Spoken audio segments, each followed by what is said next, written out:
So my English name is Daphie Pooyak, and I have three traditional names. The first name is Keheusko.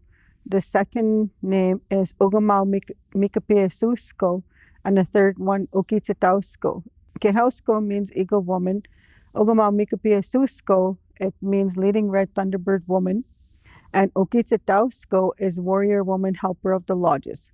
So I am 3 parts Nakota, 1 part Cree, and a little bit Ukrainian. And my mom's name is Jean Blossom Pooyak, her married name, and her parents are William Spyglass and Helen Bird. And on my dad's side, David Pooyak, he's passed on now, and his parents were Emily Mayo and Solomon Pooyak. So I grew up in Sweetgrass First Nation. They call it Nakota, and it's known for one of our beautiful sacred sites. I'm grateful to be here today. I think in this time, there's a lot of people that are sitting still. And for the first time in a long time, people think like, oh, the COVID, the world shut down. But for the first time in a very long time, people actually have time for themselves. So, but that's very difficult because a lot of people were so busy in their lives and their lives were consumed by someone else, something else, their work, their job, taking care of their kids. And in all of that busyness, people forget about themselves. They forget about their own wants and their own needs. So when somebody is in a position where they have to sit still, a lot of things start to come up, old things that they weren't taking care of, which is a really good thing. It's a beautiful thing to work on improving ourselves. And it's a beautiful thing to work on healing and wellness. But also, we are also in a time where we can't share or very much, or we can't find a lot of outlets. But the important thing, growing up, my dad and my kukam, they talked a lot about the sole purpose of our journey as human beings. And my dad told me that our purpose in this life, in this world, is to have unconditional love for all life, all people. And he said, so we get brought through and into all kinds of situations to help us to understand unconditional love, which is a difficult task, but it's also a beautiful task at the same time. So now that the people are in a sit-still position, they're sitting there and they start to think about their life. They start to think about their problems. They start to think about old hurts. And right now, in my viewpoint, this Western society and this Western man-made belief system has put a lot of pressure on positivity. But we don't have growth with just positivity. Anger can teach you a great deal about peace. We don't understand and we don't value peace unless we've gone through a massive time in our life of anger and misery. So without anger and misery, peace is nothing. So it's the order of life from what I was taught and from the First Nations worldview system. It's the order of life that we must go through darkness to get to the opposite goodness. So that's very important. So we would not understand or we would not accept, understand, or acknowledge true happiness if it wasn't for a point of misery and darkness in our life. With misery and darkness, we appreciate and we acknowledge any small moment of happiness. We appreciate and we witness that it's actually there. So that is a normal part of our being. And like I said before, I don't agree with the idea of positivity. Like a lot of people are saying now, don't get mad, don't get mad, don't get angry, but anger is your teacher too. Don't get frustrated. Try to be positive, look to the brighter side of things. But everything that is difficult, you can either learn from it and you can grow from it and you can move forward in your life, or you can get stuck there. So we have a choice. One of the things that's taught in a part of our creation story, that there was two gifts that the Creator gave to us. The first gift was love. All emotion comes from love. People get angry because they love themselves, because they love someone, because they love an idea, or because they love their life's work. Anger cannot exist without love. It's impossible. So every single emotion actually comes from love. It is, we were only brought with one emotion, love, and everything else came from there. Why do people get frustrated? They get frustrated because they love themselves, because they love someone, because they love an idea, or they love their life's work. So that's very important that we understand that all emotion actually comes from the base of love. And the second gift that we were given was free will.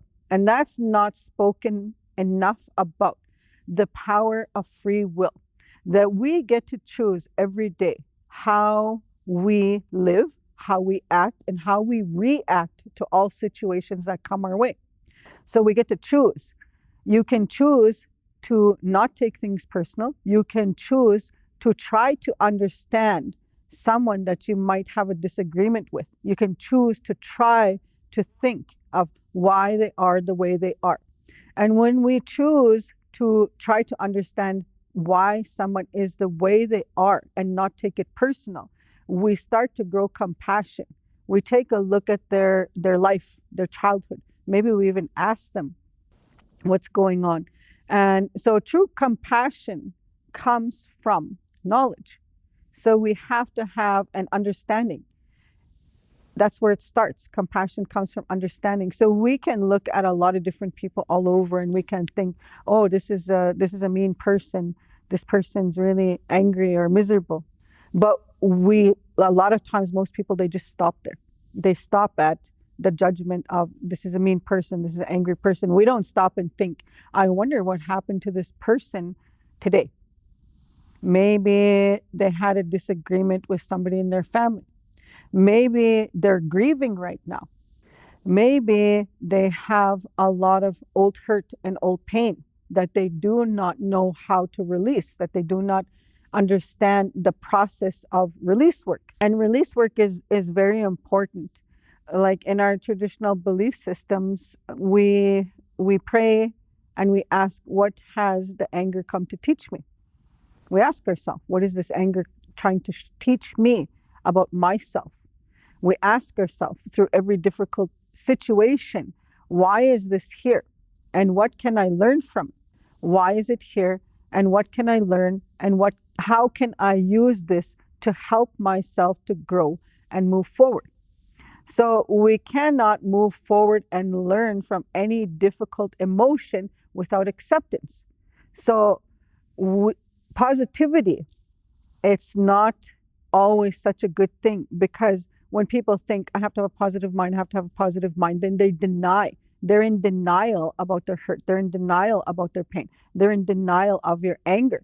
So you cannot process and release anger, hurt, pain, sadness without acceptance. It has to be, you have to be in a place of 100% acceptance of that anger, that worry, that fear, that doubt, of every negative emotion. And then you have to study it. You got to study yourself. And when you study yourself, you learn a great deal. And then there's the time where you release it. So for myself, I always say, anger, I thank you for coming to me, and I ask you to help me to understand what it is that you have brought to me, which gift that you have brought to me, and which understanding you have brought to me. And when I start to understand it, then I say, thank you, anger. Thank you for coming to me. I appreciate you, and I acknowledge you, and I free you. You can go now. Thank you for everything that you've done for me. Thank you for blessing me. And you are free now. Return to the Creator. So that's the way I process, and it's not fast like that. You're not going to do a process and a release of what people call negative emotion, which I don't even agree. Emotion is emotion, and it all comes from love. So every emotion is there to help us, to guide us, to nourish us, and to help us to grow. So it's important that we come in a place of acceptance so that we can move forward.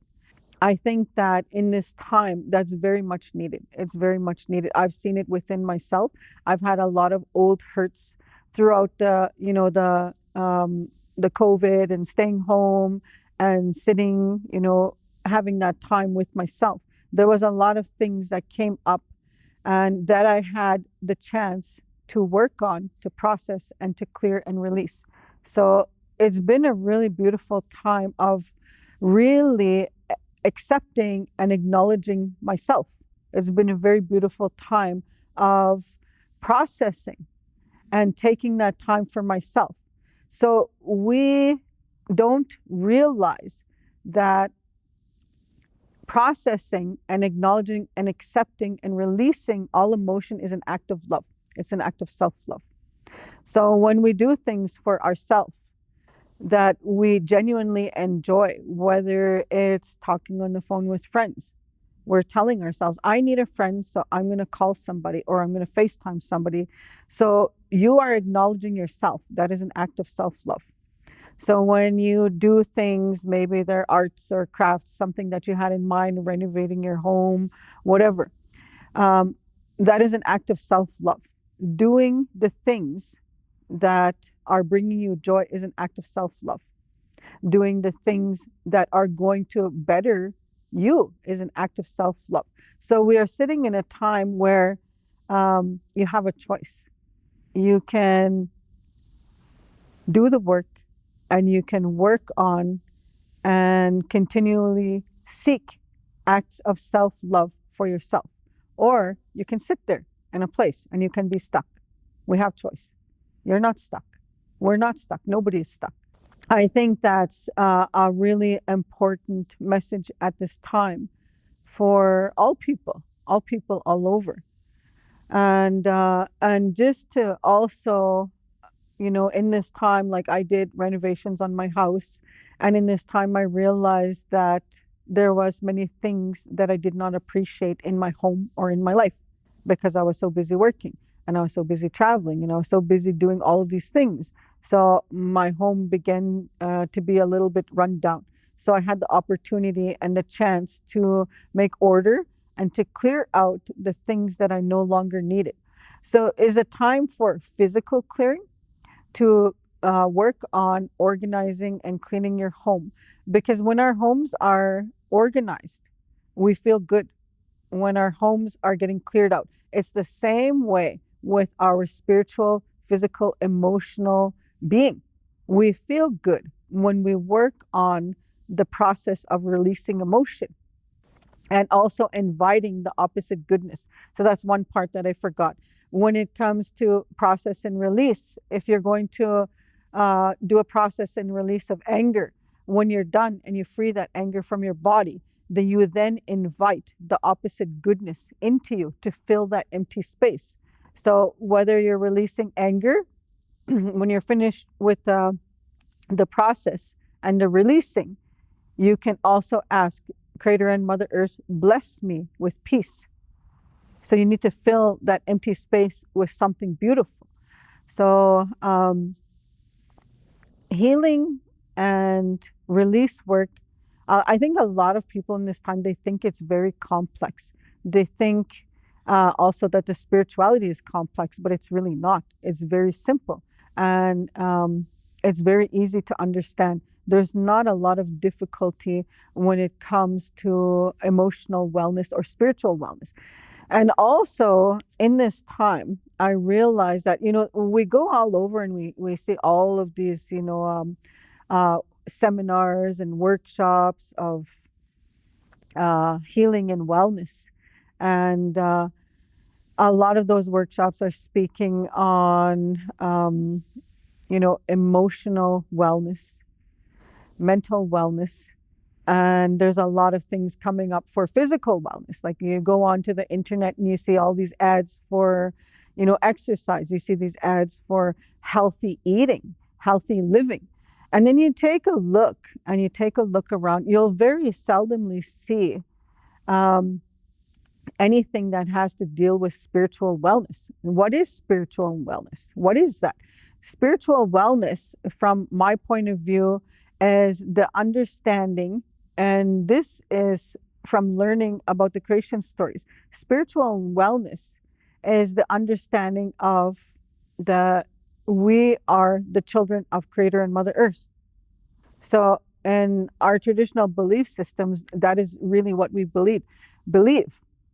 Creator is the father of all life, and Mother Earth is the mother of all life. Creator, you are my father. Mother Earth, you are my mother. And then again, a lot of people think, oh, how do I have a connection to Creator and Mother Earth? It's very simple. All you have to do is speak, and you're normal. If you had a best friend, or maybe your husband or your wife, and you spoke to your best friend or your husband or your wife or your brother or sister, whoever it is, at the end of the day, and you talk to them about, maybe you had a difficult day, so you call somebody and you tell them about your difficult day. Maybe you had a beautiful day, you call someone, you tell them about your beautiful day. So having that spiritual wellness and also that spiritual connection is to speak with Creator and Mother Earth. It's simple. The same way you would speak to your best friend, the same way you would speak to your husband or your wife or your brother or your sister, whoever it is that your closest confidant. So you create and make that strong connection to Creator and Mother Earth. And you have a regular conversation just like you would with anybody else. And it doesn't have to be out like there's a lot of people who think, oh, when I'm going to have a prayer or a meditation, or they think that they have to say the words out loud. And that is not truth. My dad and my gukum told me, they said that Creator knows what's in your mind. He knows like the depth of your heart. He knows the absolute truth about you, and He loves you unconditionally. We can't hide anything from Creator or Mother Earth because they feel the truth and they understand where our heart is in that moment. So we can't fool them, we can't lie to them, we can't trick them. So the best way to have a connection with the Creator and Mother Earth is to be 100% honest about the thoughts that are going through your mind, 100% honest about the emotions that you are feeling, and speaking about how the things that you are wishing for. That doesn't mean just because you wish for something that it's just going to come, it's going to magically appear. We always have to put our 50% effort into movement and growth. We cannot say, oh, Creator, I want to be happy. And then all of a sudden happiness just falls on top of us and we're just happy. That's not the way it works. We have to put effort and movement into our spiritual growth. We have to put movement and effort into our emotional growth. We have to put movement and effort into our physical health. We have to put movement and growth into our mental stability. We have to have effort in all areas of our life. Nothing just falls into our lap. We have to put time, we have to put effort, and we have to have movement in order to have growth. You cannot have growth by sitting still and doing the same things over and over. So that's important, and we hear it all over. The definition of insanity is to repeat the same thing over and over and hope that you can make change and hope that you can make difference. So in order to grow as a human being, we have to have new experiences. We have to try new things. We have to be brave, and we have to do things that we've always wanted to do, but we were not brave enough to try. Maybe it's as simple as getting a haircut. Maybe we're never brave enough to get a new haircut. Well, it's good to have growth and movement, so we have to try new things. Maybe it's as simple as trying a new sport or trying a new hobby or trying to paint. And I see a lot of people right now, they want to be, I guess a lot of people want to master many areas in their life. And that's not the case. Maybe sometimes there is some people who were naturally born with talent, but if we want to try at something, I've noticed from working with a lot of youth and a lot of kids, they get really excited and they say, oh, and a lot of adults too, they're really excited. Oh, I'm going to go try this new thing. I think I'm going to go try painting. I'm going to this art class.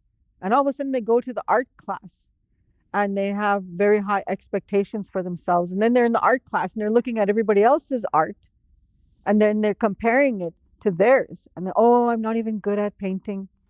I don't think I'm going to go to art class anymore. The idea of growth is you practice, practice, practice. It's not about mastering something on the first try. So if we want movement and growth, we have to continually practice. So that's the same thing with spiritual and mental wellness. You have to practice. You can't just say one day, oh, I'm going to be spiritually well. I'm going to be mentally well. No, that takes time and it takes practice and it takes movement to find spiritual balance, mental balance, physical balance. So we need to push ourselves and we need to be in a continual practice. So every day. So if we want growth, we have to do things for ourselves. So maybe we practice healthy eating every day, not just once a week. So we practice physical wellness. We get a little bit of exercise every day. We practice meditation and that to help us with our spiritual wellness. But we got to practice it every day. We don't just pick it up. It's like somebody is saying, I'm going to be a good painter and going to a painting class and they're expecting themselves of that. No.